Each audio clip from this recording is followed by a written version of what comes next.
সম্প্রতি একজন রাজনীতিবিদ বলেছেন, আমি আল্লাহর কাছে কখনো ক্ষমা চাই না, কারণ আমার কোনো পাপ নাই। এ ধরনের কথা বলা কতটুকু সমীচীন?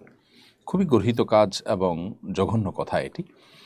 আল্লাহ রাব্বুল আলামিনের শান এবং নিজের অবস্থান সম্পর্কে না জানার কারণে এ ধরনের কথা কেউ বলে থাকতে পারেন। আমাদের প্রিয় নবী সাল্লাল্লাহু আলাইহি সাল্লাম বলেছেন, তিনি দিনে ৭০ বারের অধিক আল্লাহ সুবহানাহু ওয়া তাআলার কাছে ইস্তেগফার করেন, ক্ষমা প্রার্থনা করেন। নবী করিম সাল্লাল্লাহু আলাইহি ওয়াসাল্লাম সেই ব্যক্তি, প্রথমত তার দ্বারা কোনো কবিরা গুনাহ হয়নি। ইচ্ছাকৃত আল্লাহ তাআলা সকল প্রকার কবিরা গুনাহ থেকে, সকল প্রকার গুনাহ থেকে আল্লাহ তাকে বাঁচিয়ে রেখেছেন। এবং সেই সাথে আল্লাহ সুবহানাহু ওয়া তাআলা তাকে বলেছেন সূরা ফাতিহার মধ্যে, ইন্না ফাতাহনা লাকা ফাতহাম মুবিনা লিয়াগফির লাকা আল্লাহু মা তাকাদ্দামা মিন যামবিকা ওয়া মা তাআখার।